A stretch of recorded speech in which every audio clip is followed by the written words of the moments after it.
I would, of course, like to just thank you for joining us this morning or this afternoon or this evening, wherever you happen to be. We have some educational content about the carrier grade capabilities of LoRaWAN that some of you may or may not be aware of today. Speaking from Tektelic will be President and co-founder Roman Nemish. Roman brings many years of RF engineering experience to this event, and if you've ever interacted with Roman in person or on LinkedIn, you know that he's very passionate and very knowledgeable about this technology and can provide some outstanding insight. After this, Senet will discuss the ecosystem from an operator's point of view by providing some information about deploying a network and giving some insight into some real use cases that have been deployed in the market today. Speaking on behalf of Senet today is Steve Ball. Steve is currently the Senior Director of Consulting Services at Senet. He leads the mission to deliver a suite of services branded the Senet IoT Foundry, with an objective of accelerating time to market for LoRaWAN sensor-based solutions. And Steve will be speaking about a few of these successful deployments today. And then finally, at the end, we will have some time to answer some questions. So I encourage all of you to use the Q&A function on your screen to submit your questions throughout the presentation. And while I can't guarantee that we'll get to every question today, we will certainly do our best and we'll absolutely follow up after the event for anything that's left outstanding. So to kick things off, I'm going to hand the controls over to Semtech. So LoRa today is synonymous with long range, right? If you've been keeping up with the headlines that grab attention, you'll see a couple of these. Some of you may have seen this. There was a satellite link for which went thousands of miles using LoRa modulation. And then there was also an experiment where, from a hot air balloon, they are traveling across Europe, the gateway about 437 miles away, could pick up a signal. But real world deployments that we see in smart cities, in smart ag, in supply chain logistics, it's in a very, very different environment, less than ideal conditions. So we're surrounded by, Wi-Fi, Bluetooth, cellular, a whole bunch of RF noise, and signals don't really travel hundreds or thousands of miles from these IoT sensors. So one of the benefits of LoRa, in addition to the long range, is actually good performance in the presence of RF noise.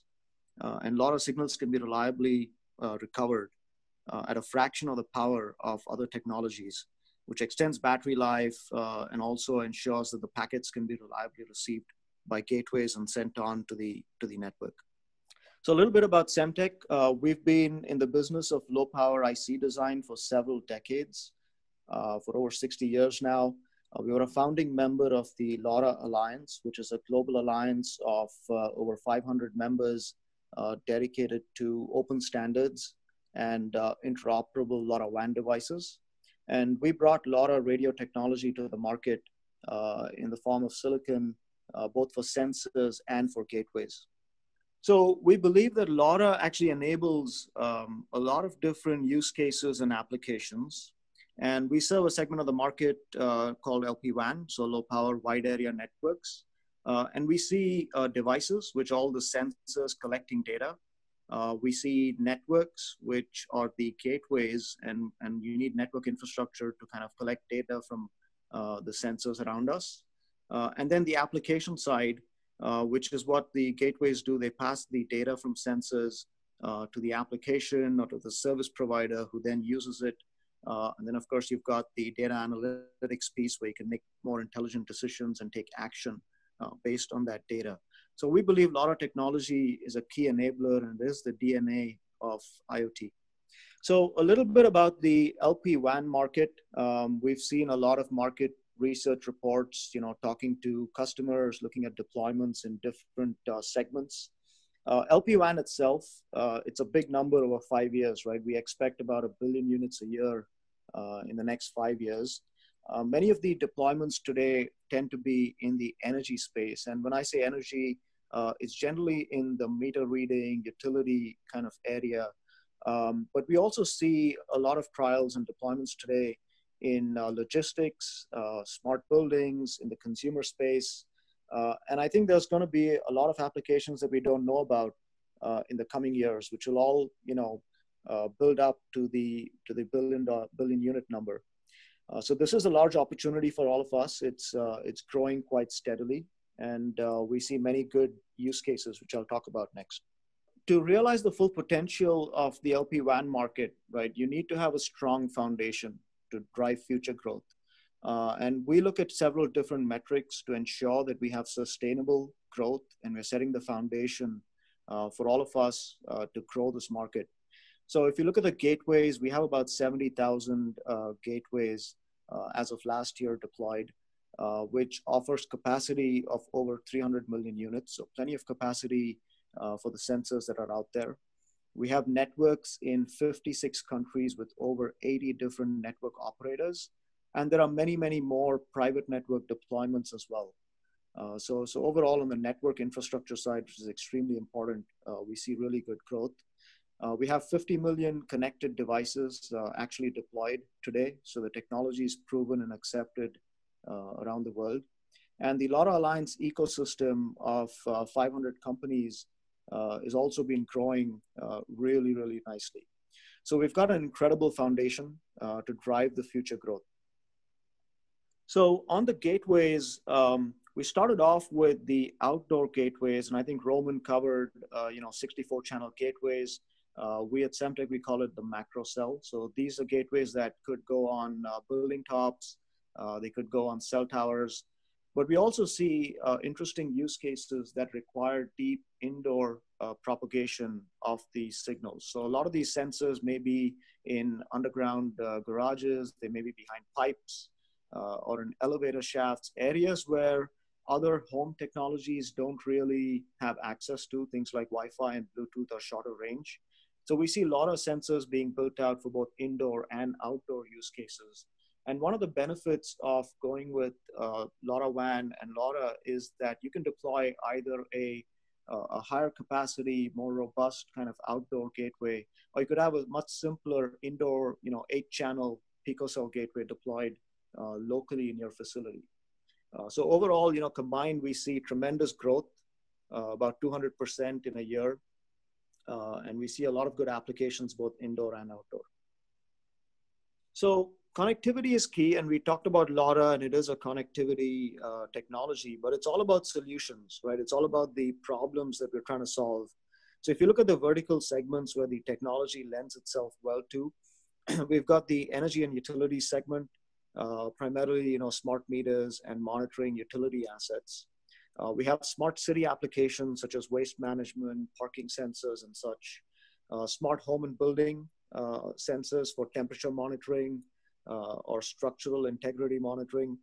And then we've got opportunities in connected insurance, supply chain logistics to know where things are. And then in the smart farming area with precision farming and cattle management. Across all of these, there is a common theme, though. We believe that there's going to be about between 60 to 70% of applications across these segments where sensors will need to be location aware. Network operators and service providers will really benefit from knowing where the sensors are. Maybe you want to address a failure in a certain location. You want to use geolocation for geofencing applications. So I think asset management is kind of a big theme across all these segments as well. I think Senet is going to cover that a little bit when they talk about use cases. So this webinar is about carrier grade quality, and this is really important, right? IoT devices, we do require and expect 24/7 on time, just like we expect cellular connectivity.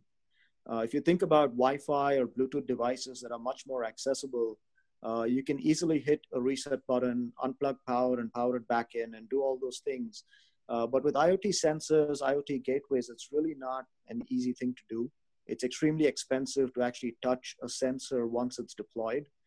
So this becomes really important. We need these sensors to last over 10 years on a single battery without replacement and be on 24/7. So the carrier grade aspect is extremely important when we think of IoT, regardless of whether it's in a kind of a home or building environment or in an outdoor smart city setting. So if you want additional information, Semtech hosts the LoRa community website. It's a fantastic resource for information on LoRaWAN products, on services. You have access to technical support forums if you have any technical questions. And there's also many use case documents and briefs showing benefits to business owners of deploying LoRa. And finally, to wrap up this section, we've got proven long-range technology. The sensors, gateways, and solutions are available today. So it's not something you have to wait for in the future. It's endorsed by over 500 companies as part of the LoRa Alliance. We have strong and sustainable growth. And we really believe that carrier-grade networks and ease of use are keys to success. And that's kind of our focus area for the coming year. Thanks. With that said, I'll hand it back to Jack. All right. Thank you very much, Vivek. Very informative discussion there. Speaking on behalf of Tektelic, like I mentioned, is Roman Nemish. Roman is going to present a little bit about the carrier-grade capabilities of LoRaWAN. So I'm going to turn things over to Roman now, and we'll try and get Vivek back on for later in the presentation. Thank you very much. Good afternoon, everybody. Again, 15 minutes is not enough time to present carrier-grade products or discuss in all details what really entitles when we talked about the carrier-grade products, but we'll try to do our best. And when I will speak right now about carrier-grade products, I'll try to pull in my experience developing wireless products in the past for one of the larger tier 1 companies, and the last 9 years or so developing again tier 1 quality products for a number of tier 1 vendors around the world in companies such as, Nokia, Ericsson, or that caliber companies, and deploying these products across the globe. Tektelic spent a lot of time developing custom products for the last 9 years. And the last 3 years or so, we actually invested heavily in IoT space, specifically into LoRa as well as NB-IoT. So Tektelic can be very frank in these discussions because we believe there's a value in both, but we definitely see today LoRa is much, much ahead of the other technologies. Looking at the typical architecture of the LoRaWAN, and I don't want to really go down into, we'll call it a very simple discussions, but I want to just kind of outline that when we look today at the typical LoRaWAN architecture, we discuss everything from the devices, what we call sensors, looking at the left-hand side, and then there's a gateways. Then there's a concept of a network server that everybody discusses today, and then the applications, if you will, or you may also call analytics and actions. Under the network server, I outlined a few more elements because the network server itself is the function that is really a part of the LoRaWAN, but there are other servers that are being built in and will be added as value added. And some of them are called geolocation servers, there are O&M server, there's a billing server, and there will be other servers as well to complement, if you will, to build the carrier-grade networks. What I'm trying to show on this slide is there's a multiple gateways and a multiple devices. And what I'm trying to really represent that if somebody really wants to build a carrier-grade product or carrier-grade networks, which we'll show in other slides, you can't really build that with a one kind of a gateway or one kind of a sensor because it's just not the way the networks are built. So if you look at the 2G, 3G, 4G networks, or even 5G now, you will see that typically the networks are deployed by initially deploying kind of a macro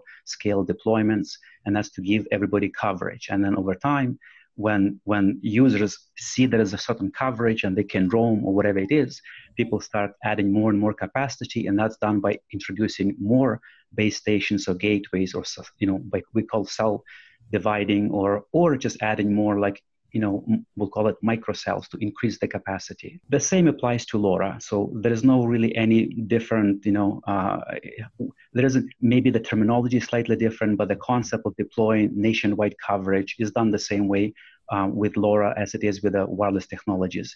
Maybe there's an advantage to a degree because somebody can scale LoRa networks from a very low cost. Certain enterprises can deploy a LoRa network in a small town, or maybe even in a parking lot, in some kind of a large parking lot or a hospital. You don't really need to have a nationwide coverage in order to deploy a network and actually provide value to the consumer. What I'm also trying to show on this slide is, so there are certain gateways. Looking from the bottom up, we call them either pico micro gateways, and they're kind of built to be indoor coverage. We'll talk about more details. Then there's a macro gateways, the second one up. And there means they're typically outdoor, but they're fully integrated. Everything is fully integrated. So we have a cellular backhaul, we have GPS. It's all designed to be very easy to deploy, more like a farmer or maybe some kind of enterprise. They'll just put the gateway in a pole and they have an instant coverage. Then there's a macro gateways, mega gateways, what we call. It's a slightly another one. And you can tell this is kind of becoming a larger gateway, so it has more capacity, more coverage, more performance, more features, and with that, it's kind of introduces the concept of there's a more carrier greatness to it, which we'll discuss in more details. And then there's actually a fourth one right at the top, and we'll go into details. But that one particular one is a mobile gateway, and that one is to really assist to deploy LoRaWAN coverages, if you will, on demand. So the concept of, in a cellular world, there's a concept of, cow, call it, or cell on wheels. Well, this is a similar thing. This is a gateway. It can be on wheels. It can be on a ship. It can be on a plane. It can be on a train. And if you need to provide, coverage at that particular time, you can just deploy this product. And you have to build a certain way to deploy it. What I'm trying to show is, at the same slide here, is that, if you will, on the devices, the coverage and the number of devices connected grows if you go from the micro pico to macro to mega to mobile gateway. I'm not going to spend more time on this slide. Just you can review it. And the concept of the LoRa, it really goes between the sensor and the gateway, the LoRa interface, between the LoRa gateway and the network server. That's where the LoRaWAN protocol is defined, and it's typically communicated between MQTT or UDP, and then from the network server or geolocation server or O&M server, billing server, other servers there, we're talking analytics. The key thing to understand here is the user experience. The user, at the end of the day, only has visibility to those graphs or those actions that we provide them with. And the user experience would be depending not on just an app that they see. The user experience will highly depend on the network and the device and the coverage they get. If the user doesn't feel it's adding value, they will not adopt this technology or any other technology. And it's very important to understand that user experience depends all the way to the left to the end device. And we have to make sure when we build the products, we keep that in mind. So going to the next slide. This is really, I try to focus here on the gateways. I'm just trying to explain to people, or maybe to the team here, why there are multiple gateways and what's the reason to have multiple gateways. Because clearly, somebody has to invest a lot of money and resources and time to actually build multiple gateways. But in order to provide a true, we'll call it carrier grade networks, one has to do that, or maybe multiple companies have to do it. And the reason for that is because in order to have the most cost-effective deployments for outdoor networks, or we'll call it the outdoor deployments, we need to have outdoor gateways. And there could be different, scale, there could be different power levels, regulated by certain industry standards. But they also mean different conditions. That's kind of important to realize, that it's hard to build one product that meets all deployment conditions. And it could be because of where you want to mount this product or what kind of performance you'd like to get.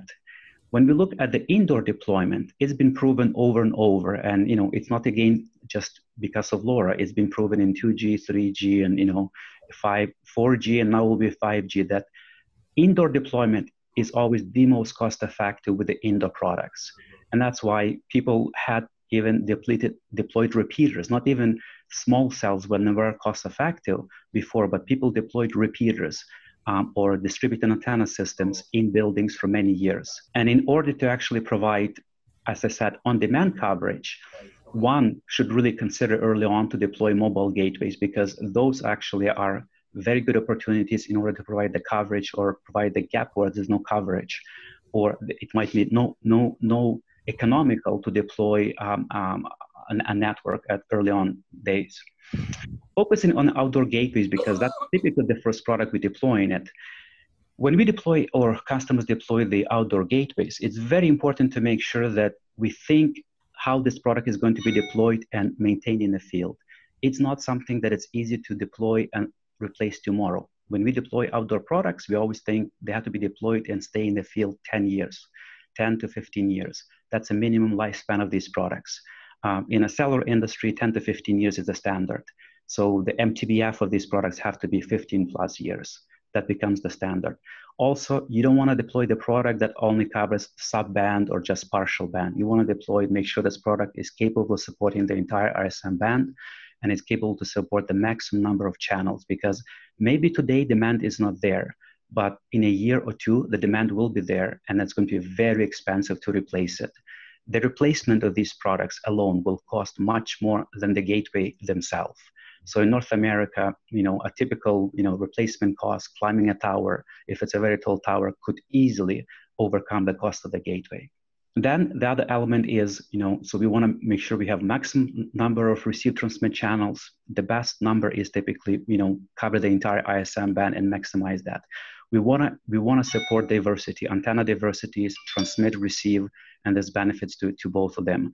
And that is, again, when we deploy large-scale products, it's very important to have reliable channels. And channels, maybe in an open field, one can actually manage with one antenna, but you do get benefit with two antennas for geolocation, other aspects. But if you're deploying products in urban deployments or even suburban deployments, then two antennas will provide significant benefit because of the fading. Like if it's a rally fading channel, you'll get 6 to 8 dB benefit on the receive side, having a diversity channels. The other element I'm trying to outline here, kind of a very practical. Outdoor products must be IP67. It means they have to be watertight. If you put them underwater 1 meter, they should not take any water for extended period of time. They must support typically -40°C to +60 and cold start. What cold start really means, it means you put the product in a -40°C, you power it down, you leave it there overnight at -40°C, you come back the next morning, you apply power, and the product should start up and operate. And if it doesn't, then that's a problem, because maybe in many regions that's not an issue, but in many northern regions like Canada, in northern European regions, that is a real test. And it's very common that when it's cold, the power will go out. And when the power goes out, and then maybe 2 or 3 or 5 hours later will come back up. If the product is not designed for these environments, it will not start. This is not a task that just works. If you did not design the product, the power will just, the system will not even come up. The other element, which I'll call more details here, and the reason I want to point on that, today we've seen a lot of systems are being deployed without what we call cavity filters, or really means filters that have a very high IQ and very steep rejection. And that might work just like maybe in a wireless world. WiMAX people deploying base stations for a while, for some period of time when you have a very small number of devices. But once you start deploying more and more devices, people will start realizing that the interference caused by other systems that are co-located will be impacting the performance of the LoRaWAN networks. And I think it's important to overcome that day one and make sure that the right equipment with the RF conditioning is deployed next to the antenna, because that's the only way to operate wireless networks. There is no today a single base station, 2G, 3G, 4G, 5G in the world deployed by Ericsson, Nokia, Huawei, any company without RF filters next to the antenna. If it's an outdoor product and if it's mounted on towers, on buildings, it must have proper RF conditioning. I cannot stress more than all protection should be built in the product. It's not a carrier-grade product when you have to add quarter-wave stubs and all the protection outside the product. It actually doesn't even work, because if you have a lightning strike and you have a protection outside of the product, well, there's no guarantee that that protection is going to be even functional. So all protection always must be built inside the product. That's the only way to ensure that you have proper protection and withstand, either lightning strikes or some other surges that your product can experience in these deployments.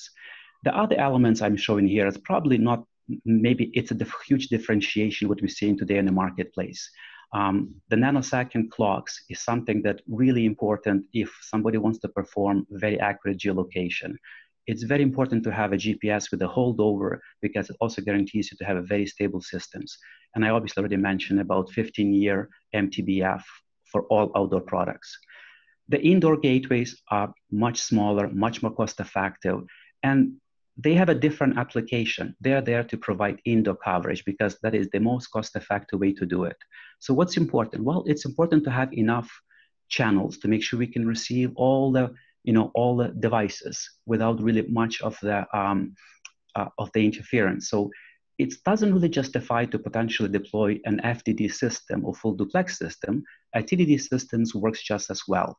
But it's key to make sure this product is a plug and play. It is self-configured, and in many cases, it should be battery. It should have a battery backup and cellular backhaul. And the reason for that is it's just ease of deployment and reliability for the network. When we look at the mobile gateway, again, without too many details, it is on-demand coverage. It should be also supporting entire ISM band because the user might deploy it in any position. They might start on the East Coast, United States, and travel all the way to the West Coast, and they need to make sure they cover all the frequency, all the channels in the deployment. One element that the mobile stations have to withstand, it's a very harsh operating conditions. It's not an outdoor product because this product is mounted on vehicles, airplanes, ships, trains. There's lots of vibration. There is lots of, it's high temperature, it's potentially oil. It's designed to really operate like it can be mounted in a vehicle next to the motor or engine. And one element that I think is very important for these products, typically make sure it supports very wide power ranges. And clearly it has to support multiple backhaul options because, in some cases, people will backhaul it through a cellular networks. In other cases, they'll be using even satellite networks. So what do we mean by when we say carrier-grade IoT networks? And again, it's not specifically to LoRa, it really applies to any kind of a network. Well, first and most of all, it means the networks have to have a very high reliability and dependability. And those two numbers mean slightly different things. One of them means the product has to be very reliable. So it has to have 15 years of MTBF or so. And dependability, it means it has to have very high availability. And it's typically 5 nines. So 5 nines translates into about 5 minutes per year. 6 nines will translate into obviously 0.5 minutes per year. It's very difficult to build a product that will meet 6 nines, but it's feasible to build networks, obviously, of 5 9 availability. And that's probably the key element typically of a carrier grade. Next, the networks have to be very secure, both at the network level, at the gateway level, at the device level. As we discussed, these networks have to be scalable. We don't want to build a product that we deploy day one in the network with a certain product, and then when we have to add more capacity, we have to go and replace the gateways. The goal typically of carrier-grade networks is you deploy the product and it's there for 10 years until technology completely changes or the product is completely depreciated. The other element of the availability of product and especially coverage is it's a long range and it's a deep indoor coverage, deep penetration. Those are very important things for these applications. We will just touch base on the colocation requirements because it's one of the elements that we've, as I mentioned, we find sometimes being skipped or overlooked. And I think it's very important for the future to ensure these products are addressed, the networks are addressed and have proper coverage. The versatile deployments and maybe operation conditions kind of we already mentioned to it, but it really comes down to when you deploy in a product, you have to make sure you do a 4-corner testing. You test your products at hot and cold temperatures, extreme hot and cold temperatures, and extreme voltage variations. Those two elements will define a lot of issues that are hiding between software, firmware, and hardware. And unless somebody perform all the testing over an extended period of time and done some kind of accelerated life test, it's really difficult to know what kind of conditions a product might fail in the field over a period of time. And last but not least, it's very important to have a very high quality and comprehensive O&M because O&M, how you manage the networks, is the element that defines the total cost of ownership. It is not really the gateway cost or even the devices cost that will define the overall network cost. It is how these networks are managed. I'm going to just, because of a lack of time here, the frequency division duplex and time division duplex outlines here very briefly, what's the FDD, what's a TDD. In North America, there is enough spectrum to deploy a frequency division duplex. And we believe that all outdoor gateways will have a huge benefit if they are frequency division duplex, because a user can transmit and receive at the same time all the time. And maybe just very briefly to outline the need for cavity filters. Cavity filters will allow systems to operate in the environment that's shown on this left-hand side currently, where there's a lot of interference. Notice specifically North American band. On the left-hand side, you can see there's a cellular base stations being received by the LoRa gateway antenna. On the right-hand side of this spectrum, on the higher frequency, we can see there's a fixed mobile networks. And their power is so high that it's actually saturating the front end of these gateways. And without the filters, like these sharp filters, one would really have a hard time receiving or have reliable networks.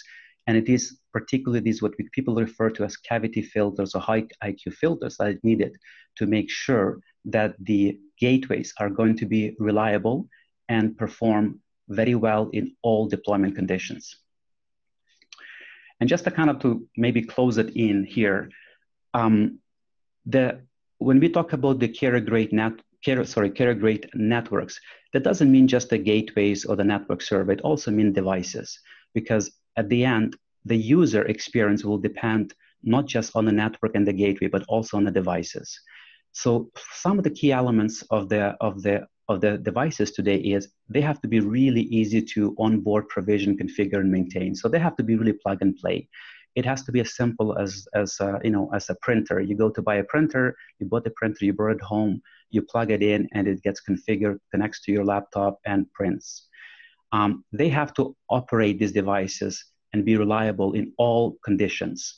And it means, they have to measure what they're intended to measure and operate in cold, hot, wet environments. And that is a difficult task for a low-cost product in many cases. It's very important to make sure these devices have the best possible RF performance for their price, because a device that doesn't have a good RF performance is never going to be reliable. The key is to maintain not just low cost of the device, but actually low cost of connectivity, because over time, connectivity is going to cost a lot more than the device itself. And probably one of the key elements that everybody's stressing today, and I don't want to outline and say it's not an issue, is battery life. Unless one is providing 3 to 5 year guarantee battery life, it's not going to be a carrier-grade network if you have to replace batteries once a month or once a year. We believe these are at least 5 key points that we are focusing today when we're building the devices themselves. I think I would like to close on this, and I'll take questions at the end. All right. Well, thank you very much, Roman. Very, very educational, very informative discussion. We are now going to move to our last presenter of the day, who I introduced earlier in the presentation, was Steve Ball from Senet. So Steve, whenever you're ready, I will pass the controls over to you, and it's all yours. Thanks, Jack. So I will be challenged here to try to respect the time here. So let me jump right into introducing Senet. So hopefully most of you have heard of Senet before, and perhaps you know us most as a carrier, LoRaWAN network operator. And arguably we have the greatest depth of experience in the world as a carrier class LoRaWAN network operator, but it's also important to understand that we are first and foremost a cloud-based software and services company. Our own LoRa backend, the Senet Operation Support System and Business Support System software, is part of Senet's key intellectual property. And we also have a rich suite of services offerings, from consulting through deployment-related services that we consider to be a key value add in our offering. So from a product perspective, of course, the first sub-bullet there talks about network as a service as a fundamental offering of our network. But we've gone beyond that to offer managed network services for IoT, such that operators anywhere in the world who want to become LoRaWAN operators can do so quite rapidly and with low initial investment by way of using our managed network services software. We have also gotten more creative over time in terms of how we're going to continue to fuel the rapid expansion and ubiquitous coverage required for LoRaWAN networks. And RAN operator services is one piece of that strategy, where we incentivize those with assets and those willing to provide their own gateways by way of discounting. And this last bullet, called the LPWAN virtual network, is really a very key strategy and key concept.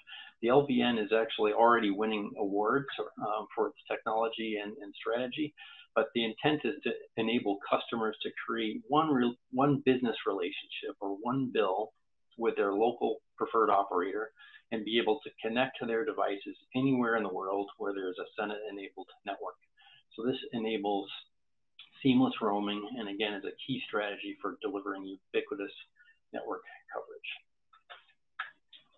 So actually, Roman from Tektelic already gave you a network architecture review, so I won't spend any more time on this, I think, other than to point out that once again, all this technology in the cloud on the left is Senet-specific value add and key intellectual property for us. Additionally, we have a development platform and a production environment as well, which is pre-integrated to many popular IoT platforms to facilitate your application rollouts. Back again to this concept of the LVN and the LPWA virtual network. This is all about how can we help facilitate the various players in the ecosystem to be able to participate in this service economy. And certainly there are different kinds of challenges and opportunities for all the various players in the ecosystem here represented in this circle.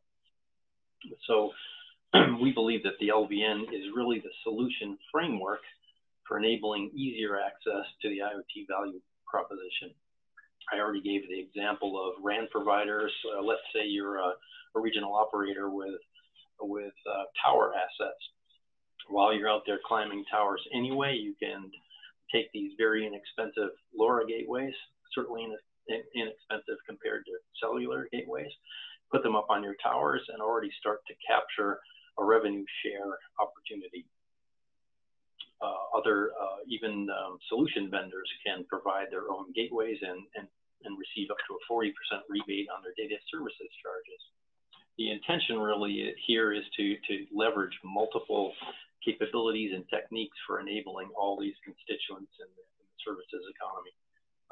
The image on the right comes from our website. You can see more information about coverage, but it's important to understand, of course, we were first established in North America, and we have lots of active deployments in North America.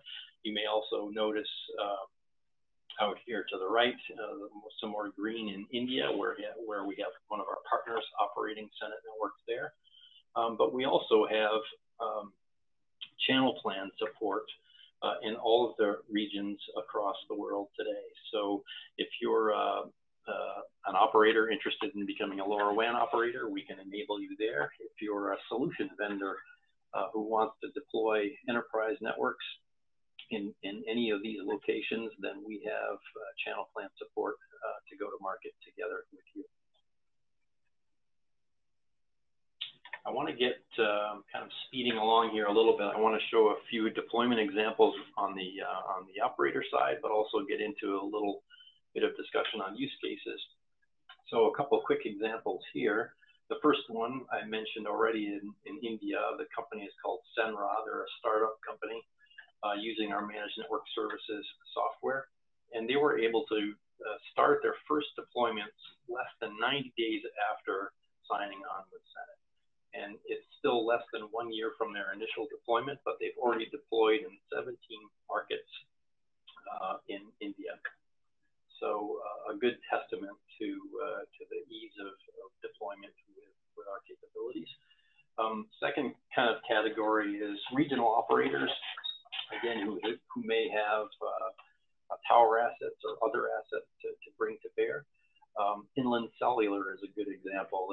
They're a regional operator in Idaho and Washington State, and they've already begun to deploy Senet-enabled gateways in their environments to expand their coverage and be able to capture IoT application revenue in their region. And similarly, a company called Quaynet rather, in Canada has also begun to support LoRaWAN for tank monitoring use cases and fuel delivery services across Canada. As I switch more into the end user use case aspects, I think Vivek introduced that asset tracking is really a key use case that applies to many verticals, and LoRaWAN has some very nice characteristics to fit well with these solutions. The need for long battery life, the support for mobility, multi-function sensors that are quite low cost, many getting as low as $20 or $30 or $40 per device to allow the deployment of massive volumes of these devices. The ability for different kinds of geolocation techniques to be leveraged. We're seeing interesting combinations. Obviously, people have started with GPS-enabled devices, but indoor asset tracking technologies are leveraging Wi-Fi beacons and Bluetooth beacons, and there are even hybrid products now that are doing combination indoor and outdoor asset tracking kinds of use cases in a single device, which is extremely interesting, all being backhauled over LoRaWAN connections. This area is in fact so interesting to us that Senet is doing some additional enablement work to pre-qualify devices and to build other device management feature and function into our offering to help simplify access to the data streams and simplify deployments of solutions in the field. So moving to a bit more specific examples. I probably don't have an opportunity to go through all of these quick, but let me focus on the upper left there, the municipal asset tracking. This is kind of an interesting one in that in a major city in the US, there was legislation that was driving this business case for municipal asset tracking, where they have a ton of food carts and food trucks that need to be inspected. So the Department of Health had a major initiative here and was really unable to manage the full solution themselves, and were challenged by the costs for cellular. And so we partnered with a system integrator, and we designed, developed, integrated, implemented a full asset tracking solution to give real-time views of the mobile food vendor locations with GPS maps for asset location, providing alerts, battery monitoring, etc. And they were able to save more than 75% on data transmission costs alone, and of course, improve the health and safety of their local citizenry.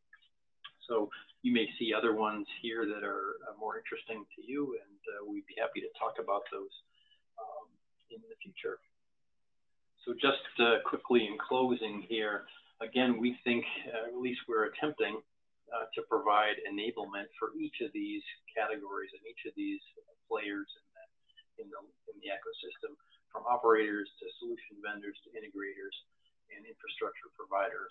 And finally, just a quick plug for our development services. We have, you can see the link on the bottom there, portal.seneco.io. We offer a free developer portal access where you can register up to 10 devices for free and understand what you can do in the development environment and how quick and easy it is to onboard a device onto the LoRaWAN networks. I'm going to turn it back to you, Jack, for your final poll question. All right. Thank you very much, Steve. I am going to now read a few of the questions that have come through over the last hour or so. And any of the panelists, feel free to open up your microphones and answer if you feel that it's a good one for you to answer. So the first question is as follows. Can one of the panelists identify the differences in their opinion on LoRaWAN versus LTE-M or LPWA, etc.? One of the panelists want to take this one? I'll jump in. This is Steve from Senet. Okay. I was expecting Vivek to jump in immediately, so I hesitated. So, I mean, this obviously there could be a very long answer to this kind of a question. We look at, so at the surface at least, LTE-M is a licensed technology, whereas LoRaWAN runs on unlicensed spectrum. So that's a clear difference. LTE-M also, we believe, has much less battery life performance than LoRaWAN does. So in general, there are various solutions in the low power wide area networking space. The ones most commonly talked about in unlicensed are Sigfox and LoRaWAN, and most commonly in licensed spectrum, there would be LTE-M and narrowband IoT, also called NB-IoT. So NB-IoT compared to LTE-M is a bit more battery efficient, but in both cases, the licensed solutions are expected to be more expensive due to the more expensive infrastructure and the cost of spectrum, and probably will then be more suitable for cases where quality of service is a very important requirement, whereas the unlicensed spectrum solutions like LoRaWAN, with its great battery performance and great range, also should drive much lower overall communication costs. All right. Thank you, Steve. There's a few more questions that have come through. Okay, so this one is specifically for Semtech. So I'm gonna ask you this one. It's about, is gateway geolocation features for sensors highly dependent on indoor-outdoor environment, and has Semtech done any studies about this? Yeah, so the gateway geolocation, now geolocation with the way we do it, the position is comes from the network, where there's kind of a solver that takes in the time difference of arrival of signals coming in from sensors. And then it calculates the position and then sends that back to a dashboard, and you get your blue dot on a map. Now, LoRa, if you use just LoRa radio, given the bandwidth and the technology itself, it's good for primarily outdoor applications where you're trying to do maybe geofencing or locate assets outdoor within a 50 to 150 meters, depending on the density of gateways and many other factors. There is a geolocation white paper that is available on the LoRa Alliance website.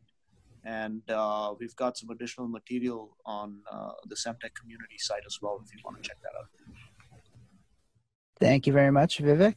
I'm going to ask one more here, and we'll see if there's a panelist who would like to jump in. It says, what are the main challenges to the integration of RF mixed signal applications or gateway functions inside a systems package for smaller form factor applications? Is there somebody who wants to jump in on that one? I'll try. Okay. So I think gateways typically for the indoor gateways, think of it of maybe like a Wi-Fi access point type size. And the outdoor ones are certainly slightly bigger in size. So I think they're not generally space constrained on the gateway side. There are small modules and small form factor designs done, but they're nowhere near as small as the sensors. On the sensors, there are system and package solutions available. There are modules available where you have a LoRa radio with a microcontroller from some company. And these SIPs are, depending on how it's architected, either in a stacked die approach or how it's laid out, they're anywhere in the, I'd say typically in the 8x8 or 9x9 millimeter size. So there's many ways you can do it. Generally, space is not a big constraint because sub-gigahertz antennas as well require more space than some of the higher frequency bands. So that tends to be the dominant factor. I think the key is really in how you lay it out and the components you want to integrate into that SIP. Okay, thank you very much, Vivek. I've got one more here. Are the vendors here today, so Senet, Semtech, and Tektelic, anybody focusing on end device management services such as trouble resolution and firmware over-the-air updates? This has been known as a big barrier to for some companies to deploy common solutions on a global scale. So is there anybody focusing on end device management services such as trouble resolution or firmware over-the-air updates? Yeah, so I'll answer for Semtech, and then maybe Senet or Tektelic can jump in. But Semtech, we are certainly focused on firmware update over the air and device management. But we look at it as providing building blocks. So we provide the technology and kind of maybe a reference implementation. But we are certainly focused together with the LoRa Alliance members. And there's a lot of activity in the Alliance in the committee meetings around these topics as well. So we're certainly focused on this area. We recognize this could be a bottleneck for deployments. And it's something that pretty much all sensors and networks will need. So it is a focus area for us. Thank you, Vivek. I'll jump in quickly on that one. This is Steve. So we believe firmware updates over the air are a critical requirement. And certainly the LoRa Alliance has spent a lot of time defining the base protocols and methodology for doing so. And Senet has invested quite a bit of effort ourselves in proving out implementation methodologies there. And we're currently contemplating how we can better share the benefit of that experience with our customers. All right. Thank you very much for that one, Steve. All right. So I'll move on to, I think we have time for one more question here. So here's the question. With my understanding that LoRaWAN would use the cellular network as the back end, are the cellular network operators cooperating to make this alliance a success, or are they feeling threatened with this technology? Hi, Jack. Can you hear me? Roman can answer this question. Yeah, we can hear you, Roman. Yeah. Sorry. Yeah, I don't. So I believe this one is a very easy question. So today, cellular technology, we use cellular backhauls in almost all of our macro, mega, and even indoor micro gateways. While I would say it's probably 95% is used as a backhaul is used as a cellular technology. Nobody sees that as a competing, because in many cases, you're procuring effectively a SIM card for a very low data connection, and you're supporting it. The cellular vendors do not have a choice. They have to offer you that service. You're connecting to their device. It'll be very large discrimination legally. So I don't think they can do that. And it's not like these networks actually consume a lot of power, a lot of resources from them. So no, it's not. There is going to be competing technologies between NB-IoT and LoRa on a technology level, on air interface level. But I think there's definitely going to be an element that people will use cellular technology or even satellite technology to provide actually backhaul for the LoRaWAN and other LPWA technologies. And just to answer on the previous question, I mean, absolutely, whoever stated the question, how do you make sure all these devices are going to be plug and play in really simple terms, and how do you do over-the-air upgrades? It's one thing to talk about over-the-air upgrades and where you actually push the new firmware load to the device.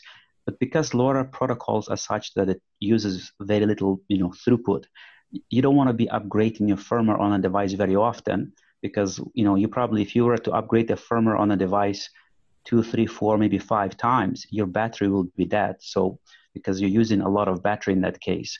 So it's not like firmware upgrade is an important thing, but people shouldn't think about upgrading the firmware if you actually want to reconfigure the device.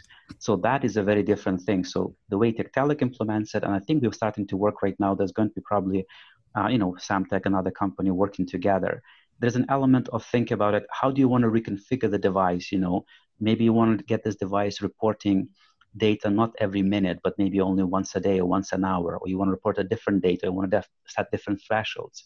That should not mean over-the-air firmware download, because that's a feature you can set up with the one packet, 1 bit, versus versus actually trying to push all the firmware onto the device.